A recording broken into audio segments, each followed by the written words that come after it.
Il est le plus ancien parti politique d'Afrique subsaharienne après l'ANC en Afrique du Sud. En Côte d'Ivoire, le PDCI fête ses 80 ans. Le parti a été fondé le 9 avril 1946 sous l'impulsion de Félix Houphouët-Boigny. Un anniversaire qui se célèbre dans un contexte politique tendu, comme vous allez le voir avec ce reportage de Cléophas Mossalar et Fanny Noiro-Cabré. Et c'est le choix de la rédaction. Le coin était beaucoup plus grand, ça allait jusqu'au poteau qui est là. Il était beaucoup plus grand et c'était une grande salle, une immense salle.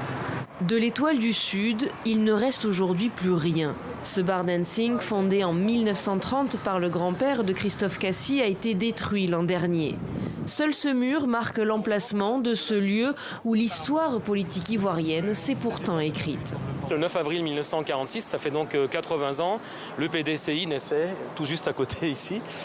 Ce jour-là, une trentaine de personnes se réunissent en assemblée et fondent le Parti démocratique de Côte d'Ivoire sous l'impulsion d'un certain Félix Houphouët-Boigny.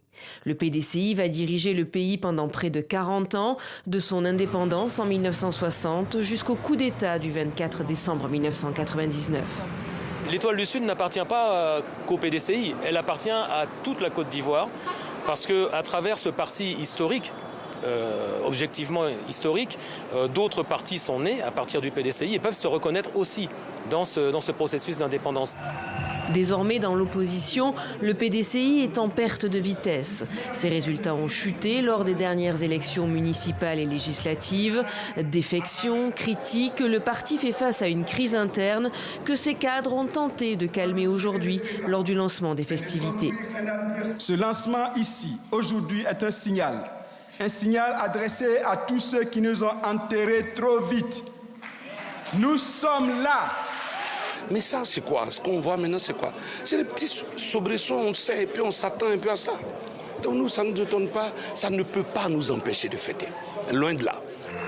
Quant au président du parti, Tidjane Thiam, toujours hors du pays, il s'est exprimé par visioconférence, appelant à l'union en vue de la prochaine présidentielle en 2030.